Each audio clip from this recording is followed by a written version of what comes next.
N Prashant IAS-നെതിരായ അച്ചടക്ക നടപടിയുടെ ഭാഗമായുള്ള ഹിയറിംഗിൽ റെക്കോർഡിംഗും ലൈവ് സ്ട്രീമിംഗും ഉണ്ടാകില്ലെന്ന് ചീഫ് സെക്രട്ടറി.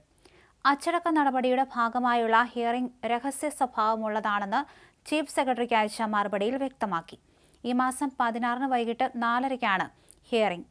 കാര്യങ്ങൾ നേരിട്ട് കേട്ട് വിലയിരുത്തുകയാണ് ഹിയറിംഗിന്റെ ഉദ്ദേശമെന്നും ചീഫ് സെക്രട്ടറി രേഖാമൂലം നൽകിയ മറുപടിയിൽ പറഞ്ഞു.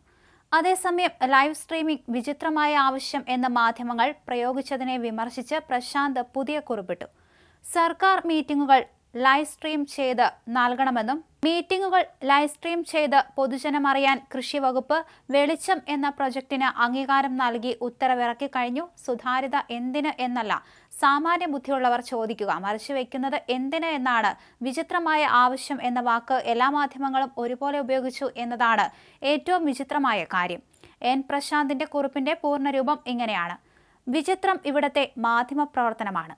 മാധ്യമപ്രവർത്തകർ എന്നവകാശപ്പെടുന്ന ഇവരിൽ പലർക്കും അധികാരസ്ഥാനത്തിരിക്കുന്ന ഉദ്യോഗസ്ഥരുമായി ചേർന്ന് പല താൽപര്യങ്ങളുണ്ട്. ഈ കേസിൽ മാതൃഭൂമി പത്രത്തിലെ ചിലർ ഗൂഢാലോചനയിൽ ഉൾപ്പെട്ടിട്ടുണ്ട്. കോടികളുടെ പ്രസ് ക്ലബ് അഴിമതി case file finance secretary doctor ജയതിലകിന്റെ കൈവശമാണ് എന്നതും ഓർക്കുക. സുതാര്യമായ കേസുകൾ കോടതി ഹിയറിംഗ് നടത്തുന്നത് ഓപ്പൺ കോർട്ടിലാണ്. ഇന്ന് കോടതികൾ സ്ട്രീം ചെയ്യുന്നു. വിവരാവകാശ പ്രകാരം എല്ലാ വിവരങ്ങളും പൊതുജനങ്ങൾക്കറിയാൻ അവകാശമുണ്ട് എന്നത് ഓർക്കുക.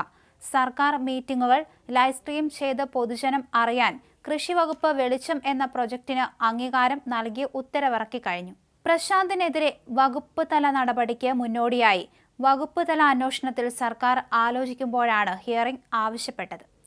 ലൈവ് സ്ട്രീമിംഗും റെക്കോർഡിംഗും നടത്തണമെന്നായിരുന്നു എൻ പ്രശാന്തിന്റെ ആവശ്യം. എന്നാൽ അച്ചടക്ക നടപടിയുടെ ഭാഗമായതിനാൽ രഹസ്യ സ്വഭാവമുണ്ടെന്ന് സർക്കാർ പറയുന്നു. പൊതു താൽപര്യം പരിഗണിച്ചാണ് ഇക്കാര്യങ്ങൾ ആവശ്യപ്പെട്ടതെന്നാണ് പ്രശാന്തിന്റെ ന്യായീകരണം. പ്രശാന്തിന്റെ പേരിലുള്ള കുറ്റാരോപണം അന്വേഷിക്കുന്നതിന് ഉദ്യോഗസ്ഥനെ നിയമിക്കണോ എന്നത് ഹിയറിംഗിനു ശേഷം തീരുമാനിക്കും. അങ്ങനെ വന്നാൽ പ്രശാന്തിന്റെ സർവീസിലേക്കുള്ള മടങ്ങിവരവ് നീളും. ഇതിനു വേണ്ടിയുള്ള കരുനീക്കങ്ങൾ ചിലർ നടത്തുന്നതായി സൂചനയുണ്ട്. ജനകീയ തീരുമാനങ്ങളുമായി കളക്ടർ ബ്രോ എന്ന വിളിപ്പേരുണ്ടാക്കിയ ഉദ്യോഗസ്ഥനാണ് പ്രശാന്ത്. ഇതെല്ലാം കൂടി പരിഗണിച്ചാണ് ഹിയറിംഗിലേക്കുള്ള സർക്കാർ തീരുമാനം. തന്നെ കേൾക്കാൻ ചീഫ് സെക്രട്ടറി തയ്യാറാകണമെന്നാവശ്യപ്പെട്ട് പ്രശാന്ത് കത്തു നൽകിയിരുന്നു. ചീഫ് സെക്രട്ടറിയെ രൂക്ഷമായി വിമർശിക്കുന്നതായിരുന്നു പ്രശാന്തിന്റെ കത്ത്. Chief secretary Sarada Muraleedharan ego പ്രേരിതയായി തനിക്കെതിരെ തെറ്റായ നടപടി സ്വീകരിച്ചെന്നാണ് ആരോപണം. ചീഫ് സെക്രട്ടറിക്ക് 8 തവണ അയച്ച കത്തുകളെല്ലാം ചേർത്ത് കുറ്റപത്രത്തിനുള്ള മറുപടിയായി കണക്കാക്കിയാൽ മതിയെന്ന പ്രശാന്തിന്റെ വിശദീകരണവും ഹിയറിംഗിലേക്ക് കാര്യങ്ങൾ എത്തിച്ചു. സ്റ്റേറ്റ്മെന്റ്സ് ഓഫ് ഡിഫൻസ് എന്ന തലക്കെട്ടില്ലാത്തതുകൊണ്ടാണ് അത് സ്വീകരിക്കാത്തതെങ്കിൽ അത് വലുതായി രേഖപ്പെടുത്തിയിട്ടാണ് ഇപ്പോൾ അയക്കുന്നതെന്നും വിശദീകരിച്ചു. തന്റെ സസ്പെൻഷൻ ന്യായീകരിക്കാൻ ആർക്കും കഴിയില്ലെന്നും വിശദീകരിച്ചു.